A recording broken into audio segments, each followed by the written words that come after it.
Detective Comics. The Batman. Batman by Bob Kane. Already an almost legendary figure, the cowled shadow of the Batman prowls through the night, preying upon the criminal parasite, like the winged creature whose name he has adopted. The Batman, having lost his way on a lonely by-road, stops before a lone house to ask directions. Suddenly, from the house comes a scream like that of a wild beast in pain. Again, through the silent night, a scream. I'm probably sticking my head out for trouble, but I'm going to find out why someone in that house is screaming his head off. The Batman races to the house. Opening the door, he cautiously steps inside. Voices from a lighted room draw his attention. Shall I give it to him again? No, don't. Please don't. Don't do it. When we tell Turd that you've been selling information, he'll do much worse to you.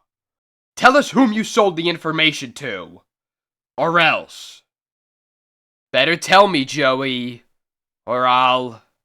Don't you think that fellow might catch cold with his chest exposed like that? Who are you? I know who he is. That's the Batman. He's dynamite. Am I intruding, gentlemen? A gun suddenly covers the Batman. The Batman, eh? Well, you're not so smart as you might seem. On the contrary. I hope I don't play too rough. As one of the gunmen rises, the Batman comes up with a paralyzing uppercut. And that is that. Now that I've taken care of them, I'll take care of you. Just one moment and I'll have these ropes off, and we can use them to tie these fellows up. While the Batman turns to tie up the others. By the way, what did they have against you? Well, you see... The Batman is struck from behind. Sorry, buddy. If I wasn't grateful to you, Mr. Batman, you would be getting what these boys are going to get. No! Don't, Joey! Please! Have you gone crazy? Don't! 3 shots from the gun, and the 3 bound men are dead men. Now Turg will never know that I've been double-crossing him. The Batman don't know anything about it. And these guys?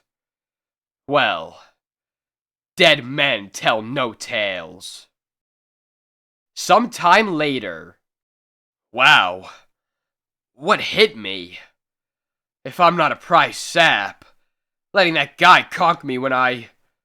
Say, those fellows, I didn't hit them that hard. They're all dead. That fellow Joey must have done it. I guess I should be thankful that I'm not too. But why should he want to kill them? He must have had a stronger motive than just revenge. Of course. They knew too much. They said they would tell a man named Turg that he had been selling information. They probably worked for Turg, and he had to kill them so that Turg wouldn't know. Wonder what that information was. Later, the home of Bruce Wayne, alias the Batman. Turg is not a common name. There shouldn't be many of them. Ah, here they are. There are only 3 Turgs in the book. Tomorrow I will call upon the Turgs. Somehow this case promises to be interesting. Well, the other Turgs are quite respectable. Now I'll try this grocery store, which seems to be in a very bad street for business, seeing that there aren't many houses about. I'd like a pound of sugar, please. Just a minute, and I'll get it for you. At that moment, from the back of the store, I'm going out for a while, Al. Take care of things. All right, Mr. Turg. So, Joey, my companion of the old house, with Mr. Turg, who certainly doesn't look like a grocery man. What's that old saying about birds of a feather flock together? That night, a weird, masked figure of the Batman pauses before the grocery of Elias Turg. What can I do for... What? Greetings, Al. I'm not buying anything this time. The Batman opens the back door and mounts the stairs. The message that I have received from headquarters is... Joey, what are you staring at? You look as if you're seeing a ghost. I am. And he's got a mask on. Good evening, gentlemen. How's the grocery business? What the? That costume. You're the Batman. As he speaks, the Batman's hand steals toward the light switch. How is your chest, Joey? Fine. Batman, eh? Shoot him, men. A click. Then darkness. And the red flashes of gunfire. The lights are out. Get them on. We can't see him in the dark. The Batman pulls over his eyes, a queer type of glass, from its almost invisible support upon the black cowl. Though he himself cannot be seen with these glasses of his own invention, the Batman can now see in the dark, as would a real bat. I can't see a blasted thing! He was near the door the last time. Maybe I got him with my shots. Just a kiss in the dark. This gun won't do you any good. Help! He's over here! The men turn to shoot in the direction of the Batman's voice. The Batman, however, deftly shifts to another part of the room. His voice came from over there! No! He's over here! The men shudder in terror as they realize the supernatural power of the Batman. He can see in the dark, just like a real bat. No wonder he's called the Batman. It's uncanny. And now, gentlemen, I must leave you, but we shall meet again, soon. I promise you. The Batman gone. The lights are switched on. He's gone. Funny how he knew about us using the store as our headquarters. I think Joey knows. Don't you? He spoke to you. He knew your name. You told him about us. No, I swear. You lie. You traitor. Die a traitor's death. Do you think he told the Batman of our plans to blow up the ship tomorrow night? He must have. We cannot delay. We must sink the ship tonight. Come, let us go to the pier now. When the men have gone, a tall, masked figure rises. The Batman. Making believe I had gone, and then hiding wasn't a bad idea. Poor Joey, though. Say, he's still alive. Batman! Batman! Joey, can you hear me? What is this all about? What ship are they going to blow up? They're spies. Blow up foreign ship. Ronage. Make it look like US did it. Start international crisis. Don't know who head is. Stole phone number from Turg. Al 5743. I'm not really spy. Needed money. Get them. For good old USA. Get... Don't worry, Joey. I'll get them. On a pier in lower downtown. Where is Turg? He has not yet come. He has gone to see the head. We are to go on with our work. Listen. The small boat below is loaded with TNT. We lash the steering wheel. Head the boat for the Ronage. And then... the explosion. And we are far away from the scene. It's perfect. Almost a little too perfect, I'd say. The Batman! But above the Batman, the sack smashes down upon the Batman. It was a good thing Carl was up there. Now we must get rid of this Batman. A good idea. A very good idea. Why not empty the sack of the grain, place the Batman inside, and throw it in the river? There you are, Mr. Batman. All nice and ready for a watery grave. Ha ha. 1, 2, 3. And out he goes. The Batman sinks to a watery grave.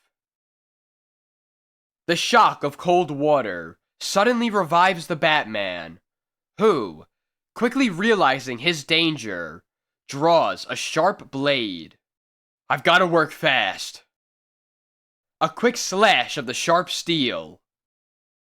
The Batman is free. Well, that is the last of the Batman. Now make ready the boat to carry the TNT on its journey. The Batman leaps for the dangling rope and swings across the vast pier. His figure hurtles through the air and strikes the men like a bombshell. What in the... The Batman! Say, that guy has more lives than a cat. Come on, suckers. Happy landings. Suddenly, the cough of a motor. The boat has started with its load of death. Too late. The boat has started. Maybe I could still make it. Like a human bullet, the Batman streaks across the platform. Feet, run like you've never run before. A great leap into space. The leap is successful. The ropes are quickly cut from the steering wheel. It's a matter of seconds now. Nearer. Nearer. Nearer. Another second, and then... the Batman desperately takes the wheel and turns. If this boat doesn't turn in time, I'm a goner. The motorboat, carrying its load of death, misses the steamship by inches. Oh, that was a close call. Now I've got some more work to do. I'm going to see who owns that phone number that poor Joey gave me. If it's the head. That phone number belongs to the socially eminent Count Grutt. Just one look at him will tell me if he is the head. And is also someone else. Sometime later. The Count is busy. He can't see anybody. He'll see me. You. Something new. Butlers carrying guns? Going someplace, Count Grutt? Alias the Head. Alias Elias Turg. You don't look at all like Turg without your gray wig, your phony mustache, and glasses off. I had a hunch you were the head when you didn't show up tonight. So, the distinguished Count Grutt is really a foreign agent. Fool! The Count throws the sword directly at the Batman. Yes, but you'll never live to tell anyone about it. In a flash, the Batman pulls open the door, which is directly in line with the hurtling steel blade. The powerful throw sends the sharp steel hissing through the soft wood. Now let's see how you could fight without your swords, rat. No. No! The Count tries to escape, but the Batman is quickly upon him, and the Count falls back toward the steel blade, sticking through the closet door. A wild scream, and the foreign agent is impaled upon his own sword. Dead. It is better that he should die. He might have sent thousands of others to their death on a battlefield, if his plans had been successful. This has been a queer case, from the old house, to foreign agents, and to the death of its head. Yes, a very queer case. Next month, huge, terrifying, man-monsters stalk the streets of a once peaceful metropolis, bringing to them havoc and destruction. Yet one man alone had the power and courage to oppose them. That man? The mighty Batman. America's greatest adventure mystery action strip. On to France. Without rubbers? Ordered to march across the ocean. Melgario, dictator of Bolivia in 1860, ordered his army to march to France, not knowing that an ocean stood in their way. The great tusks of the wild hog of Malacca sometimes grow back into the skull, causing the death of the animal. Dum-de-dum. To Bermuda. All the eels of both America and Europe go to a spot just south of Bermuda to spawn. The two groups remain separate while spawning, and the young eels go back to the lakes and rivers of their parents. Tried to walk on the ceiling. The brother of Thomas De Quincey, the brilliant English essayist, made a desperate but unsuccessful attempt to walk on the ceiling after watching a fly do so. Fantastic facts. Spy by Jerry Siegel and Maurice Kashuba. Bart Reagan of the U.S. Secret Service. While a group of government officials are engaged in an important conference, a bomb unexpectedly explodes in their midst, causing a terrific havoc. Headquarters of the American Secret Service. Your assignment, Bart, is to bring to justice the culprits responsible for the bombing outrage. I was hoping you'd turn me loose on this case, Chief. Bart's first move is to investigate the scene of the explosion. Not much left to the place, is there? What are you doing? Taking a few fragments of the bomb. Later, within the Secret Intelligence Laboratory. Any luck? I think I've stumbled onto something. But first I'll check with the records. There's no doubt of it. This is the same type of bomb that was used by the terrorist society known as the Ring of Death. Ring of Death? But that was stamped out years ago. Bart telephones Sing Sing and receives astonishing information. You say that Legioni, former head of the Ring of Death, was released a month ago? Legioni's our man. He seems to have vanished. We can't locate him anywhere. It's time I went into direct action. Later, dressed as a tough yegg, Bart enters the Green Cafe, a former hangout of the Ring of Death. I've tried everything else without success. Perhaps this will produce results. He scrapes up acquaintance with the hanger-ons. Know where I can find Legioni? Legioni? Never heard of him. Hello, Legioni? A nosy stranger is asking questions about you. Take care of him. On second thought, I do remember where Legioni is hiding out. Good. Follow me. Gladly. What do you want to see him about? That's my business. Now to blow out your spine. What the? The assassin's finger tightens on the trigger, preparatory to sending a slug into Bart's back. Reaching swiftly back, Bart seizes the thug's gun arm. Didn't think I'd calmly stand by and let you shoot me. Hey! I don't like guys who try to shoot me in the back. And here's proof. Now will you take me to Legioni? Without any further shenanigans? Yes. Yes.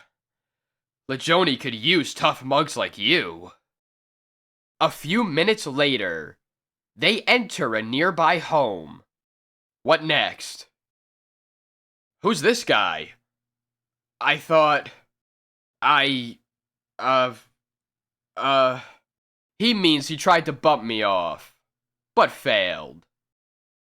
So you're the guy who's looking for me. Well, what do you want? I heard you were out of Sing Sing, and thought maybe I could join up with you.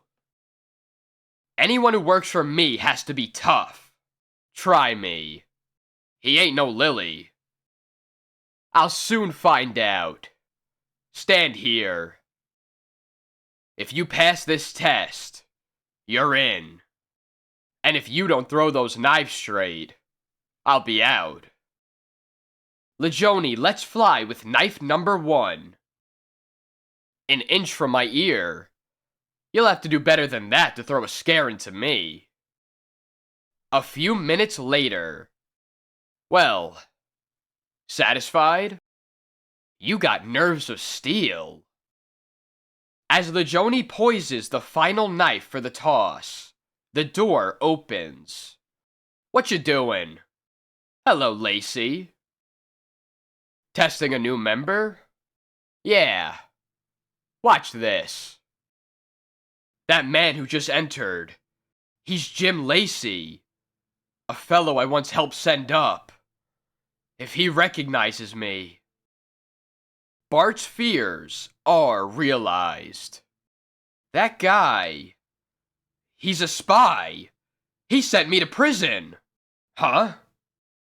Swiftly, Bart's hand streaks to his shoulder holster for his gun, as Legioni's face turns into a sneer. Now I am in a tough spot. Viciously, Legioni tosses the final dagger with all his might. Get him! Take that!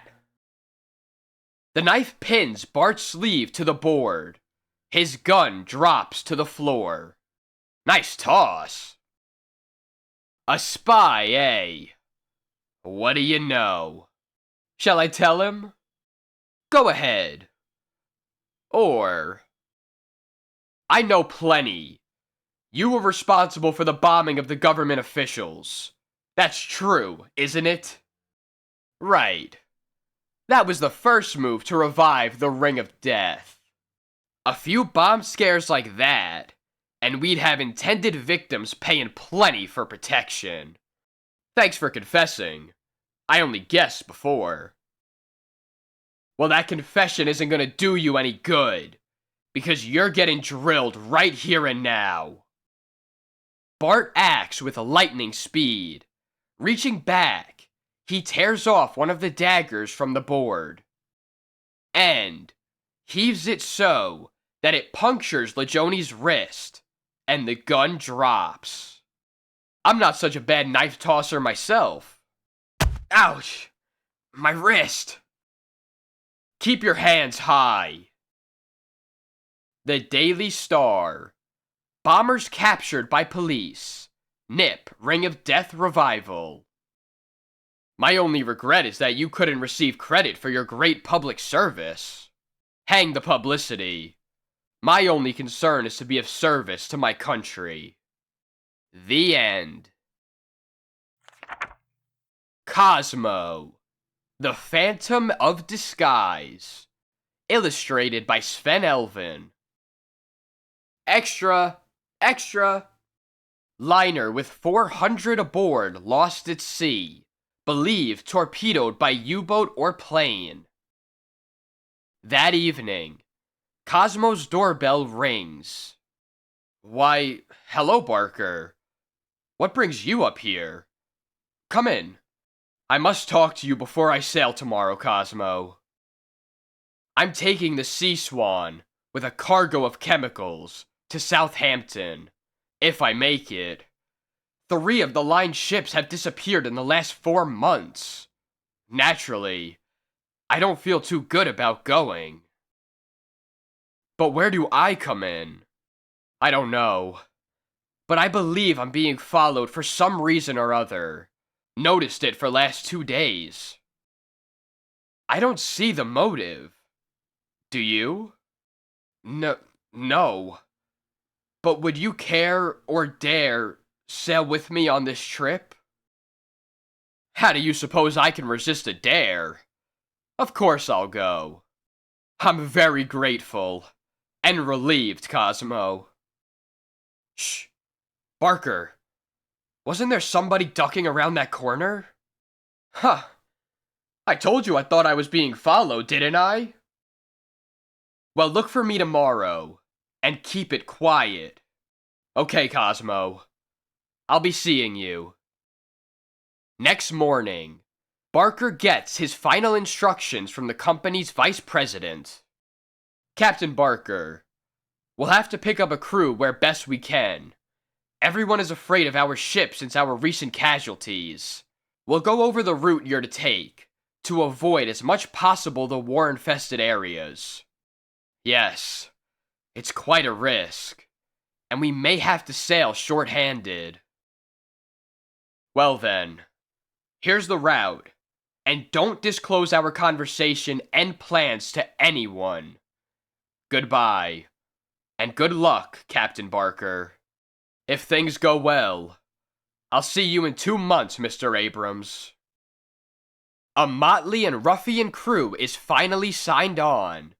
One particularly hard-looking man approaches the captain.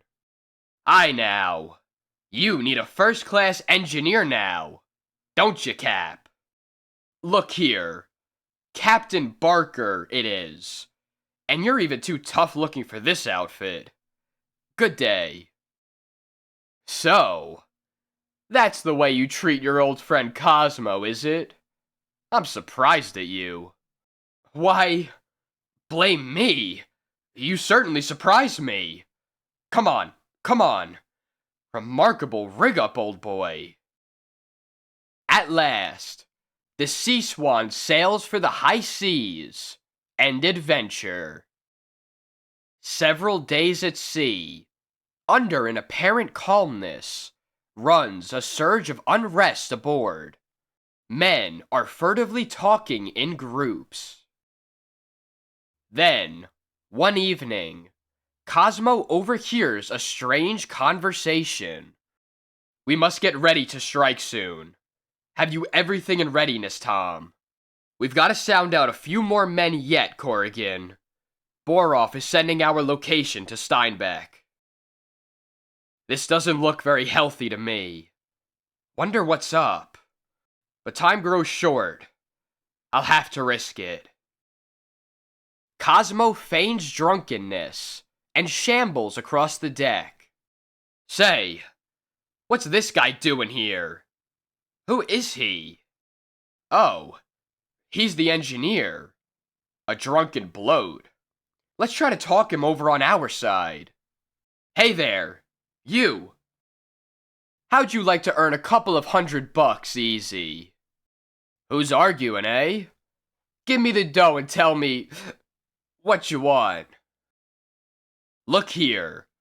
Captain Barker will run this ship into enemy waters and will be sure to be torpedoed. Now, if we turn the ship over to friendly hands, we'll save our lives and get a fat reward besides. That's reasonable enough, isn't it? Sure, that's fine. No more work, and all the rum I want. I'm your man, fellow. Okay, be ready for when we want you, and keep your mouth shut, see? Cosmo keeps on the alert. Little by little, the ringleaders gain force. I better warn Barker to prepare for a showdown. Barker, be ready for anything. You see what you're up against. They've got everything fixed. Looks that way, Cosmo. A few hours later, several men enter the captain's cabin. Barker, we're taking over this ship. If you or anyone else resist, you're goners. What's the meaning of this? We don't intend to be sunk for you or anybody else. We're selling this tub and cargo to one of the warring nations, see? If you'll go with us, you'll live. And get a hunk of money besides. What say? Out! Out, you dirty yellow dogs! Okay, if that's the way you feel about it. Captain Barker sends for the wireless operator. Baroff, send out a call reporting mutiny. Give our ship and location. Oh yeah? And what if I won't? You infernal! Here's for your loyalty! One of the crew goes in defense of the operator. Wait! Hold back there! Let him have his fun. We've got another way to take care of him. You big... Barker, we've telegraphed our position to our agents. They're approaching with a U-boat to take this ship. No use resisting. Let's have the ship's papers. Your torture will be harder if you continue to resist. Captain Barker turns to the cabinet to comply. Then suddenly, wheels with a gun in his hand. There'll be one less rat in the... Before he could shoot, Cosmo fells Barker with his automatic. Ha! He nearly got you that time, Alex. Thanks, pal. We'll fix you up extra for that. I crimped the bloke, so I might as well dump him in the soup too while I'm about it. Sack and weigh him down, and we'll give him a sailor's burial anyway. Alone with the body. Fine work, Barker. It was a good act you pulled off. Good thing you fired a blank, or the act would have turned out different. But quickly now, down the hold, and stay there until I tell you to come up. I'll pack up a dummy in your place. A little later. All right, fellows. Here's the dirty work. Help me dump him over. You surely got guts, boy. Heave-ho! And we commit the body to the sea. Or however the dope goes. Well, by about dusk we should be picked up. Hey! What's that? We're blown up! A terrific blast. The ship quakes, and a terrible commotion breaks loose. Quick! To the lifeboats! We've struck a mine. In the commotion, 2 men go down from 2 sledgehammer blows. Here's a real explosion for you 2 skunks. In a few minutes, the lifeboats are pulling away to safety, minus the 2 ringleaders. Cosmo, left alone on deck, runs below and releases Barker. Good, Barker. Our fake explosion worked. We're left in control of the ship, and I've sent a wireless for help. A destroyer is coming to our aid. Well, you two brain trusters may as well tell us your story. You're good for a lifetime stretch anyhow. These two are the ringleaders, Barker. They're Alec Corrigan and Tom Borowski. Alright, I'll tell you. The vice president of your line, Abrams, is at the head of this game. He pulled this trick with the other 3 ships too. We 2 were hired to deliver the ships to the enemy. Following morning, the rescue destroyer comes alongside. Barker relates the events. So we can expect the enemy submarine any moment. I've got an idea I'd like to try. After 3 hours, the turret of a submarine rises to the surface. Then, another explosion, and the craft is blown to the sky. Aboard the Sea Swan. This, thanks to Cosmo's clever work, ends this business. The enemy sub never suspected a torpedo gun to be mounted on this freighter. We've radioed the federal department to pick up Abrams and his henchmen. The Crimson Avenger. Hello, Dan? What's that? Laura Burlingame's been kidnapped? Be right over. Boy, what a story. Millionaire Burlingame's daughter snatched. Arriving at the home of the wealthy Burlingames, Lee Travis goes to work. Hello, Sarge.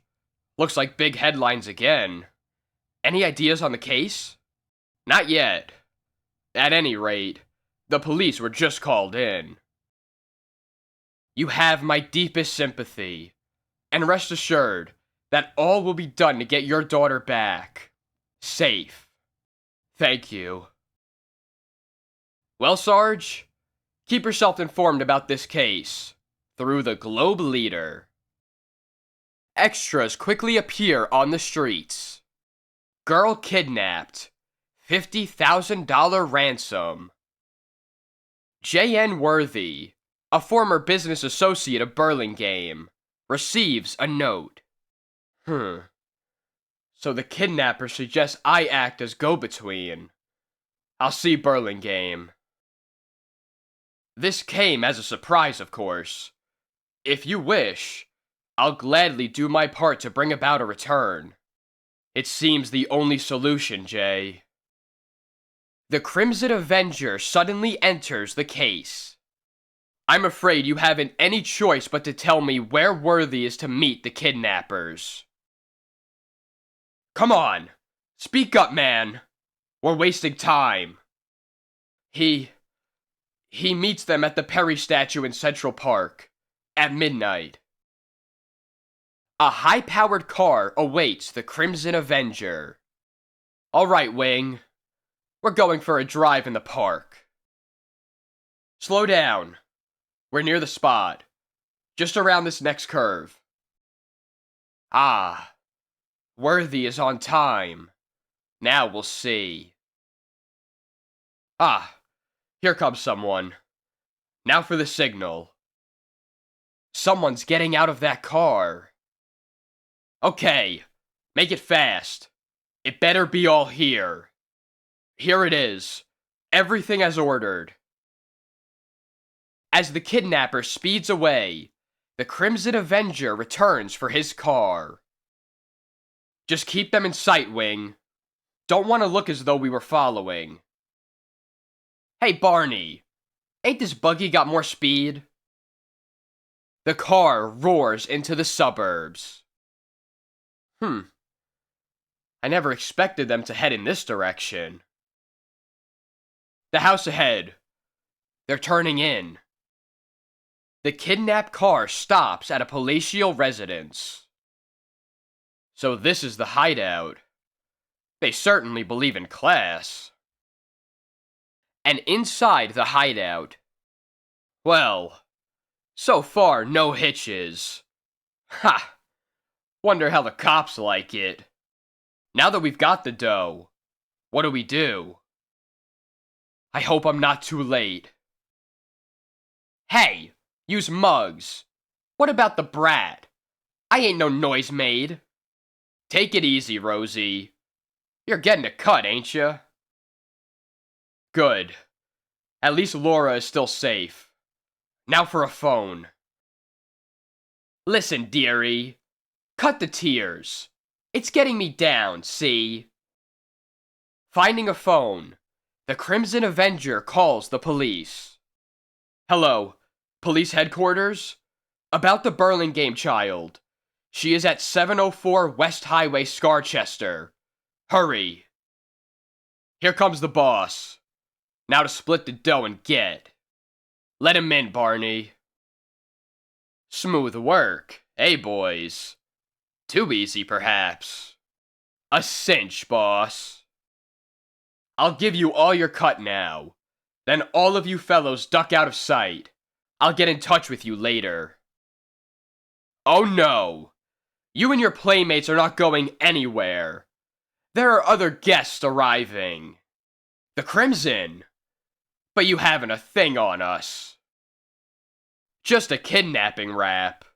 And that means life imprisonment in this state. The police enter on the scene. Look! The Crimson. Glad you got here, boys. You'll find all in order. All right, Wing. The police have taken over. Let's get back to town. So, you're mixed up in this, Worthy. Well, you'll get the same as the rest. Easy with that gat, copper. I ain't saying nothing without a mouthpiece, see? Resuming the role of reporter, Lee Travis enters the news office. Steve, have a rewrite man fix this up. Laura Burlingame returns safely. J.N. Worthy, head of kidnap ring. Police have gang in hand. And by the way, Steve, seems the Crimson Avenger was in on it, but escaped. Watch for another Crimson Avenger thriller. Speed Saunders, Ace Investigator, and the Crime Roundup by Gardenier and Fox. While making a routine checkup in the suburban section of the city, Speed is approached by Patsy Ross, a girl newspaper reporter and friend of his. What are you doing out here in the sticks, Speed? I thought you were the real thing at headquarters. Speed tells his story.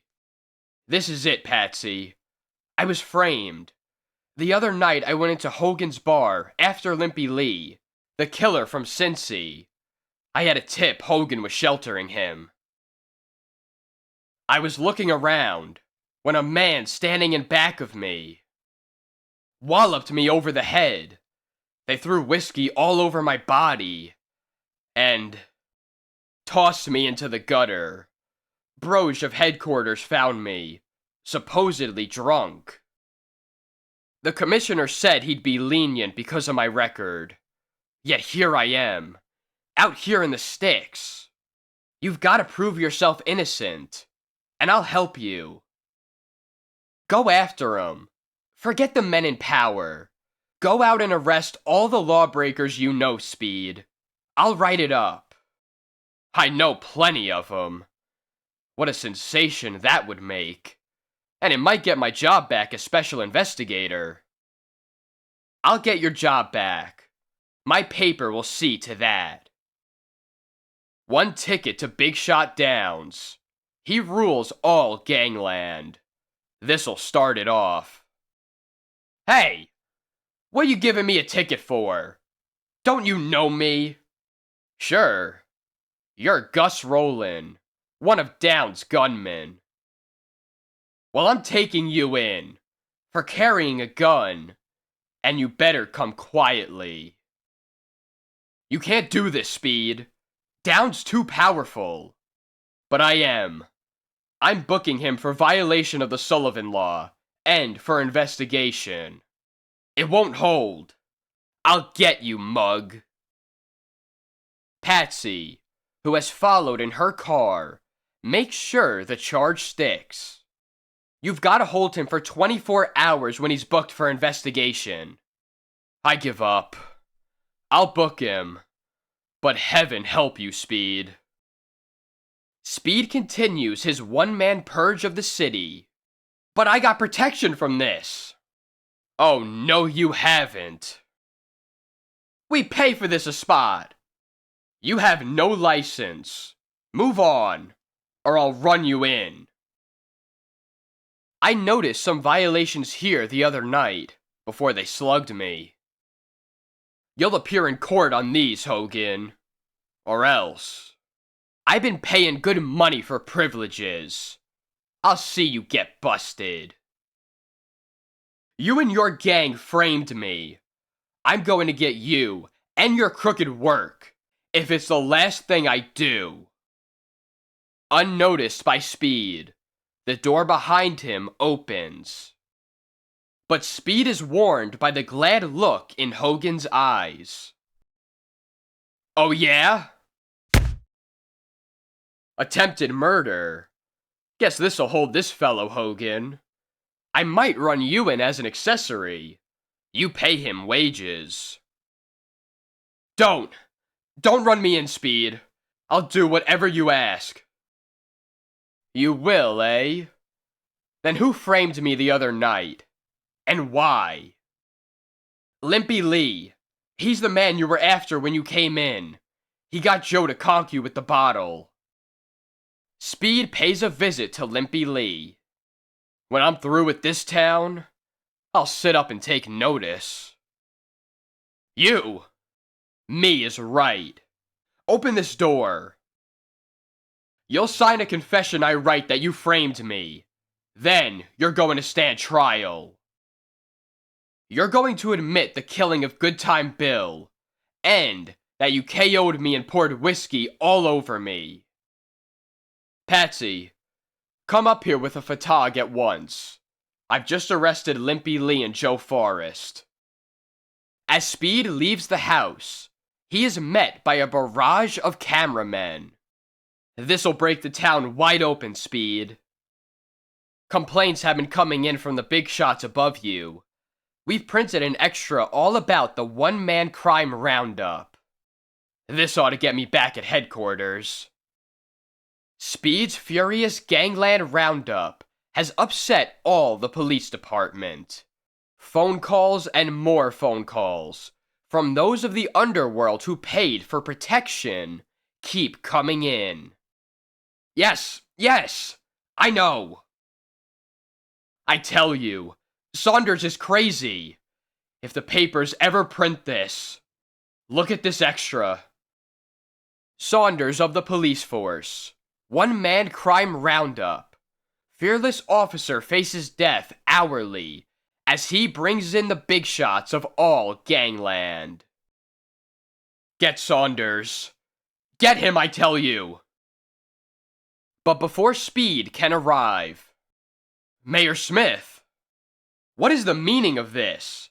Has your police force gone mad? This means we'll have to run them all out. Saunders has started a crime cleanup I was afraid to start. Do you see what it means? We'll run them all out of town and stand on an honesty-first policy. I have Limpy Lee's confession that he framed me. I ask for reinstatement. You'll get it. And a raise, too. You did something we were all afraid to do, Speed. Arrest the big shot gangsters. And this time we'll finish it for you. If things get too hot, take a vacation for yourself. I'm needed here to testify. Later, that same day, you and your paper were a big help, Patsy. I'm back at headquarters now, with a raise in pay. I'm so glad, Speed. The grand jury acts on Speed's information. Our unanimous vote is for indictment? Good. The district attorney secures a quick conviction. We find the defendants guilty on all counts. As district attorney, Speed, allow me to congratulate you on your splendid work. You've cleaned up a city single-handed. It just goes to show you what one honest man, with somebody believing in him, can do. The end. Steve Malone, District Attorney, by Don Lynch. Suppose she screams when we nap her as she comes out, Spats. If she does, slug her. For 50,000 ransom, it's... Shh. Here she comes out now. Come on. Get in that car quietly, Miss Cooper. Say, what are you... Shut up. That's a gun pressing against your side. Please, where are you taking me? Step on it, Joe. Lady, you're going for a visit with us until your father pays up.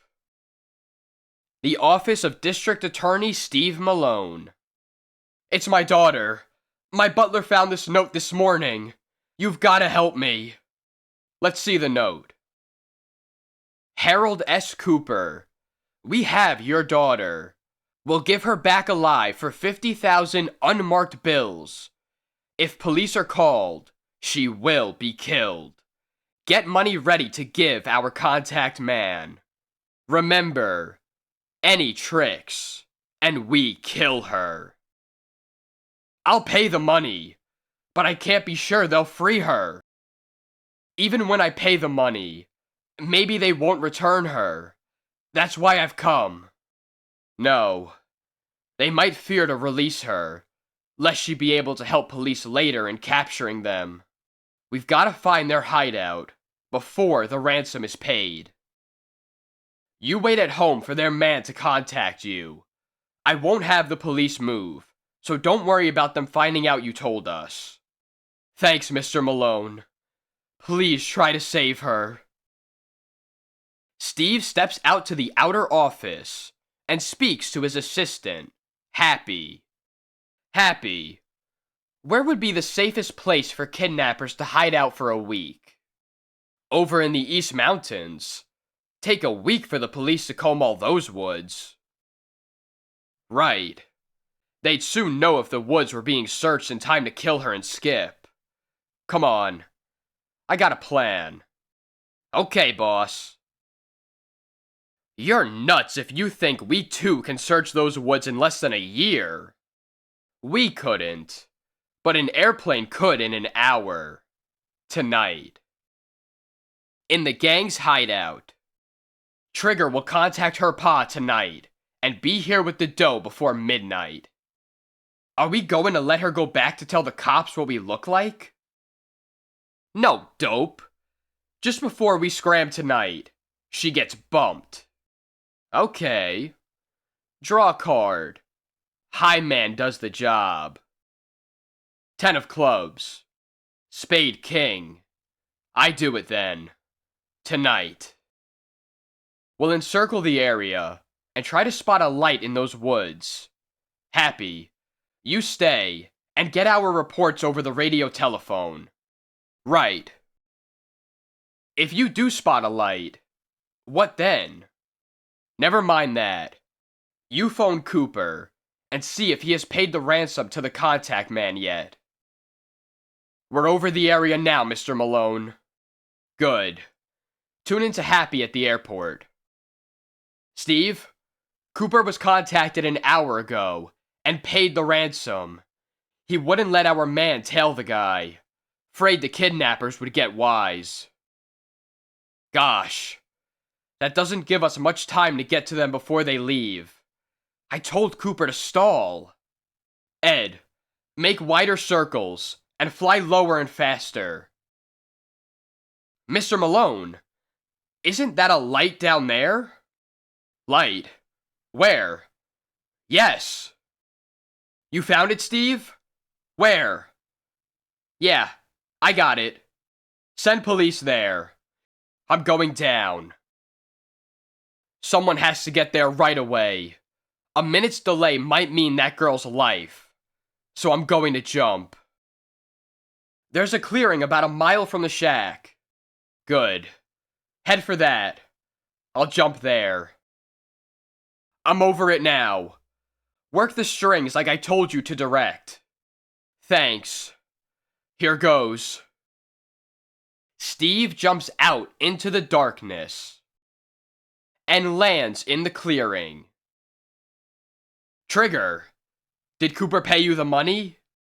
It's all here. 50 grand. We better get going. Yeah. You guys go in the back room and pack. I've got some business here with the girl. I can go home now, can't I?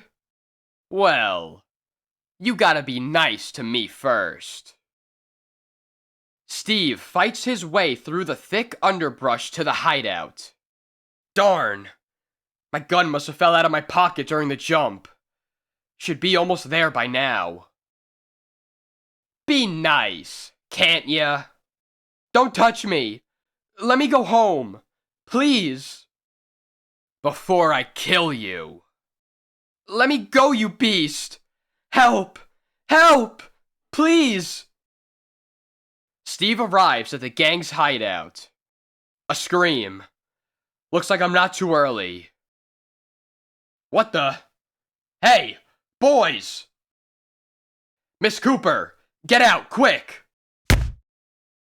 What's going... Hey! Another one. You fool! Hey! Trigger! Alright, hero. This gun is aiming to go off. What are you doing here, nosy? Talk fast. To arrest you mugs for kidnapping. And if you're smart, you'll drop that gun. Haha! I'll drop this gun. After I drop you. You bring any friends with you? Quit talking, Trigger, and plug him. We gotta get out.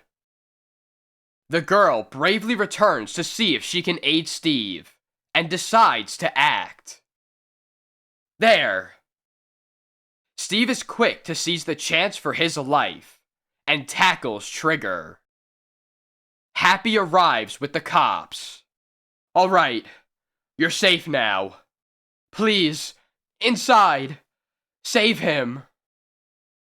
Okay, Steve. Grab those guys, boys. Mr. Malone, you'll never know how grateful... Wait. You'll never know how grateful I am that you pushed over that lamp. Cliff Crosby. Cliff is dining with Teddy Jensen, a cub reporter, when the latter finds a note under his plate. There. Read that, Cliff, and let's go. Everyone thinks the missing Judge Carson is dead. However, I know he is alive. I will phone your apartment tonight. A friend. Everyone but me thinks the old boy is dead. This proves he isn't. What a story. That night. There's our call now. I'll get it. On the other end of the phone, Buck Dawson kidnapped Judge Carson for revenge. He has him at... Put that phone down, you stool pigeon. Buck! The girl stuffs a piece of paper in the phone and keeps the connection open as she hangs up. I've a notion to rub you out for blowing off about the judge being alive. Wire is still open. Use the hall phone and find out where this call is coming from. Unaware that his voice is being heard on the phone, Buck talks on. Just because you didn't get a cut of the last haul, you try squealing. Here's the address, Cliff. I'll go there and get the story from the girl. I'll phone it to you at your newspaper. Cliff arrives at the given address just in time. We're going for a ride, baby. Help! You're crashing the wrong party, mister. Get out. coming up. Buck is knocked out. It's okay, lady. Now give me your story, so I can shoot it into the newspaper. Let's get out of here first, before the rest of Buck's gang gets back. Oh, too late, baby. We're back already. Take Crosby to the slave ship anchored off Sandy Hook. Say, Buck, we heard Crosby say something about giving a story to the newspaper. I was gonna phone in the story of Judge Carson, but I'll ring Teddy and tell him there's no story. The gangsters are unaware that while he talks to Teddy Jensen, Cliff is tapping out a Morse code. We've run against a blind alley, Ted. There's no story. Hey, he's tapping out a message in code. SLAVE SHIP SANDY HOOK. I get it, Cliff. The plane is ready, Buck. Okay, let's get going. Cliff is taken by plane to the slave ship, which is anchored off the Florida coast. You got any last requests or desire, Crosby? Yeah, this. Cliff is thrown into a cell on the boat. Have some food? Hey, what is this? Oh, wait a minute. I'm in the same fix as you. I was kidnapped too. All I can gather is that we're being sold into South America as slaves by Buck Dawson. The cell door opens. The whip man. Look out. The whip is lashed out at Cliff. But, no you don't. Come here, sweetheart. Cliff yanks the whip man to him. Using the whip to tie the whip man up, Cliff and his friend escape. Hey, look. They see many humans chained together. Slaves. Hundreds of them. So that's Buck Dawson's racket. A voice causes Cliff to turn. That's right, buddy. And you're a hunk of our merchandise. Now get to work and feed that grub to this human cargo. Cliff recognizes one of the figures as it approaches the food trough. Judge Carson. I've got to rescue him some way. How? And on the bridge of the slave ship. Buck, a Coast Guard cutter is after us. Toss the slaves overboard. You can't do that. Those poor devils are chained and will drown. Hey, gang. The gang responds to Buck's call, and Cliff is thrown into the hold of the ship, to be dealt with later. Get rid of them slaves before that cutter catches up to us. Aye, aye, sir. The slaves are cast overboard to drown.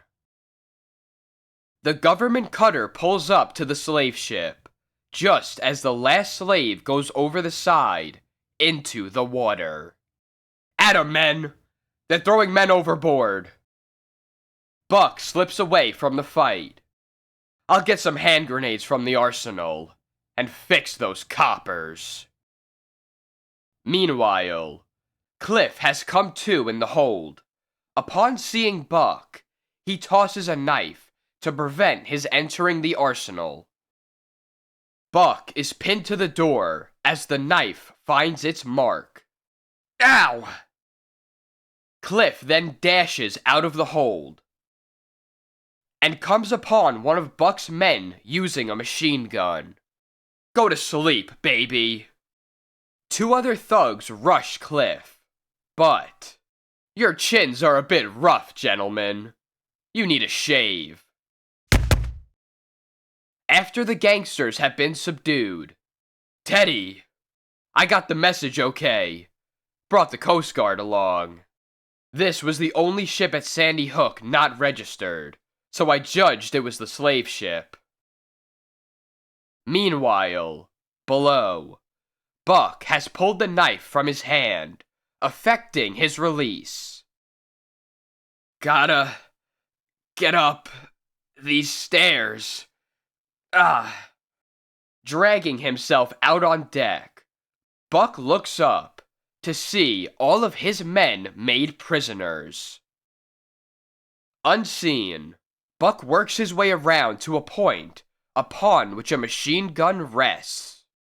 Stick 'em up, you lousy coppers!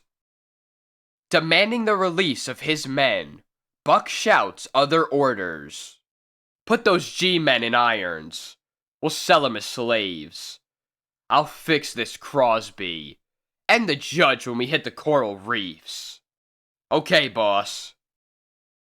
I want Crosby and the judge to meet our friend, Lulu. Upon reaching the coral reefs, Buck grabs Judge Carson and takes him to the side of the boat. Hiya, Lulu. Meet his honor, the judge. Judge Carson looks down to see a giant octopus. Over you go, Judge. As the judge hits the water, Lulu starts at him. The tentacles encircle him. From a nearby gangster, Cliff grabs a knife and runs over the side of the ship. As Cliff plunges toward the struggle, the octopus releases its murky fluid, attempting to blind Cliff. But he forces the monster to release the judge by cutting its tentacles. That's the end of them babies. But the murky fluid has prevented Buck from seeing Cliff kill the octopus, whereupon Cliff and the judge swim underwater to the rear of the ship. That night. What are you dragging that dead octopus along for, Cliff? You'll see. They climb into the hold of the ship through a rear port hole. Cliff places the octopus over his head. What in the world are you doing? I'm going to scare that colored lad guarding the arsenal for Buck. Cliff tiptoes into the next room, housing the arsenal. And... Who's that? Yeah! Let's go, Feet. He's gone, Judge. We'll have to work fast and get the guns ready. The Coast Guard is released by Cliff, and next morning, Buck and his thugs are met with. Put 'em up, Buck. Don't look for your mob. Cliff has 'em on the upper deck. We're on our way home, Cliff. And thanks to you, I'm safe. And Teddy has his story. The end. Tiny. Don't look so innocent. I know that you're trying to steal those bones. It's lunchtime. I'm going to hide these things so you won't be tempted to swipe them. Oh boy. Here's a bone that he forgot to hide. I'm gonna take it. I doubt if he has any use for it. Later. What the? It's gone. That painting of a bone is my masterpiece. Oh gosh. Look what Tiny did with it. Slam Bradley by Jerry Siegel and Mart Bailey. Returning to their apartment from their office, after a hard day's work of tossing darts at a target, Slam Bradley and Shorty Morgan, private detectives, receive a strange reception. Got a gift for you, Mr. Bradley. For me? I wasn't expecting anything. Now who in heck would be sending you furniture? Here you are. Delivered safe and sound. A horse? But... what? This note will explain everything. Quick! Read it out loud before I burst from curiosity. It's from Slicker and Jipum Lawyers. Says, Mr. Ronald Kennedy, deceased, designated in his will that dynamite should be turned over to you upon his death. Ronald Kennedy? Why, he's a wealthy guy you once got out of a jam. So he wills me a horse and gets me into a jam. That's gratitude for you. Wait, take this horse back where it came from. Sorry, buddy, but our job's done. If anyone's gonna play nursemaid to that horse, it's gonna be you. What are we gonna do with a nag on our hands? You could search me. Temporarily. He'll stay here in the garage. Tomorrow we'll get rid of him. That night, as darkness enshrouds Slam's apartment building, a lone figure sneaks toward it. Send my pal up the river, will they? A bullet for each of those 2 coppers will be my vengeance. Within the garage, Dynamite's eyes gleam as he scents the sinister interloper. Rearing up, he kicks open the garage door. What the? Yeah! Attracted by the noise, Slam and Shorty race out into the open. What in? Blade Roscoe knocked unconscious by Dynamite. He must have come to kill you. Good old Dynamite. I owe my life to you. I guess it's okay for him to stay now. Hey, Shorty. Yes, sirree. I knew right from the start that he's one horse in a million. Early next morning. Get up, sleepyhead. Let's go see Dynamite. He's probably hungry. Ah, let me sleep. What do you suppose is the proper food to feed a horse? I don't know. Ice cream, popcorn, and peanuts, I suppose. The garage. It's empty. Dynamite's gone. Could he have strayed off? Or been stolen? On the floor. A letter. Dynamite is mine. I'm taking him home where he belongs. Gene Kennedy. Of all the nerve. That horse was given to us, and it's gonna remain ours. I can remember when you were anxious to get rid of the plug. Later, when they reach the Kennedy estate. Hey, you! Get off of that horse! I'll do nothing of the kind. Look out! That snake! Frightened by the rearing reptile, Dynamite runs wild. Help! I could use some help myself. As the maddened steed knocks Shorty off his feet, Shorty's hands flail the air and accidentally grasp the horse's reins. Hey! Dynamite halts. You brave, wonderful man. You saved my life. Did I? Shorty, I didn't know you had it in you. For sheer cool nerve, you take the prize. Shorty, I'm proud of you. Shucks, it was nothing.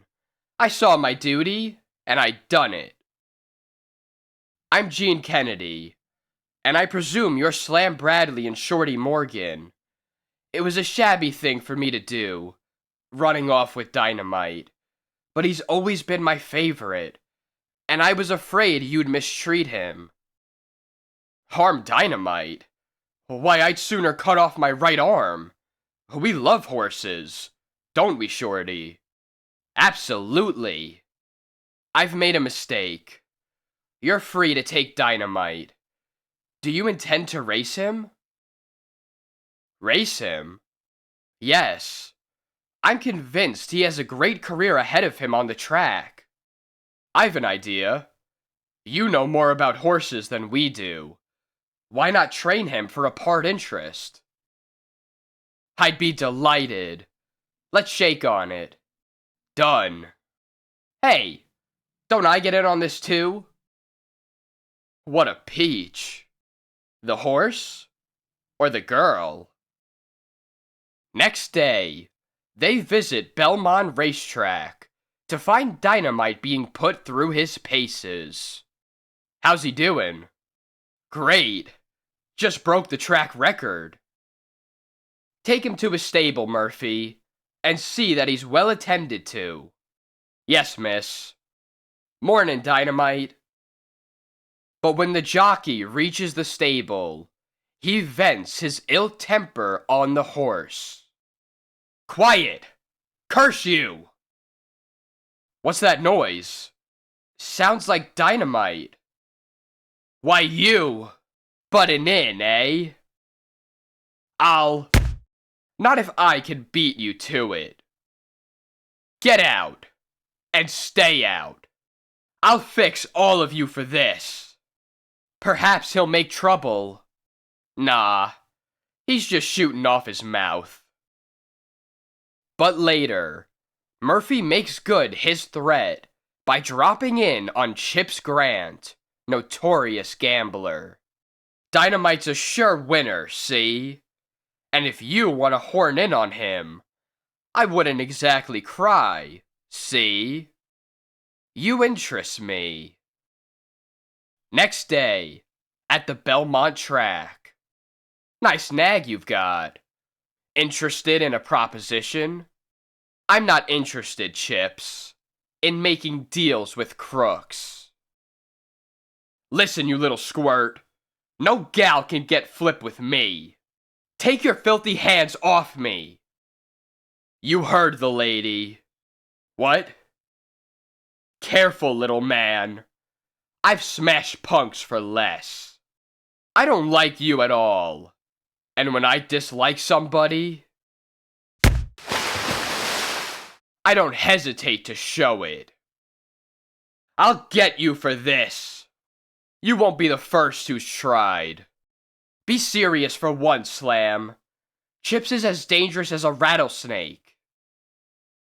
I'm glad you came today. I've good news. I've arranged for Dynamite to be entered in his first race Thursday. That's swell. Gee. The night before the race. Understand? Break into Dynamite's stable and dope him with this hypodermic. Gladly. When the track officials examine the plug, its owners will be blacklisted. Later that night, the ex-jockey vengefully breaks into Dynamite's stable. I'd swore I'd get even with Bradley. And here's where I do. Nervous, eh? Well, you got good reason to be. Hold on. Who? Attack a helpless animal, will you? When I finish with you, you'll never look another horse in the face. Stop it! My face! I'm sorry I let him off so easily. Guess he won't bother Dynamite any further. Good thing you decided to guard Dynamite tonight. Next day. I'm so nervous. Well, don't be. It's in the bag. Dynamite's got the race cinched. Dynamite wins! I'm so happy. You don't see any tears running down my face. In the ensuing weeks, Dynamite runs race after race. Dynamite triumphs again. And consistently lands in the money. It's arranged. Aren't you thrilled? Dynamite entered in the Kentucky Derby next week. The greatest opportunity of his career. Oh boy. You sure that story you handed me about Bradley's jockey Stevens is on the level? Positive. Here he comes now. Wait a minute, you. I'd like a few words. Out of my way. Don't talk that way to me, punk. Or I'll be liable to blab about Carrollville, January 1938. But how did you know? Never mind how he knows. You'd better listen to him, or the cops will be informed that you're an escaped bank robber. Either you throw the race, or the cops throw you into Sing Sing. Don't squeal on me. I'll do anything you say. Anything. That's better. The day of the big race. Well, there goes our last cent. Dynamite had better not let us down. I'm positive he'll win. I'll just meander over to the stable and remind him we're counting on him. When Shorty visits Dynamite, the horse accidentally knocks him out. As Shorty revives, he overhears. I've got my roll on the second favorite, Lady Luck. If you don't throw the race, you can count on me, but don't tip off my secret to the police. Uh-oh. After Chips departs, you won't throw the race if I can help it. You eavesdropping runt.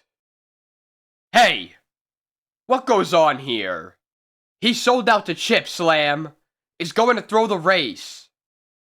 After Stevens has been securely tied, put these on. Me? Ride Dynamite? No siree. That's out. Shorty on Dynamite? But why?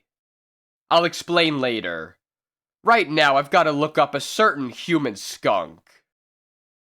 I've been double-crossed, and my whole wad is at stake. Chips conceals himself in the bushes near the final stretch of the track. If Dynamite leads near the finish, his jockey is doomed. Where's Chips?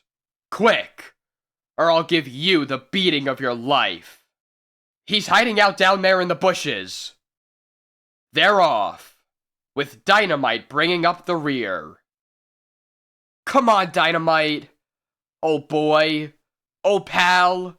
Old hoss. For Slam. For Gene. For gosh sakes. He's pulling up. He's leading the field. Come on, Dynamite. One well-placed bullet, and my worries are over. You're wrong. Your worries are about to begin. Desperate, Chips fires at Slam. Most of his bullets miss. Keep away from me. Not till I get these fingers around your throat. Terrified, his gun empty, Chips races out onto the racetrack and dies beneath the hoofs of a racing steed. Ha! Dynamite wins the Kentucky Derby. But why give me complete ownership of Dynamite? Because Shorty and I are retiring from horse racing. It's back to chasing crooks for us. 26,000, 27,000, 28,000. The end.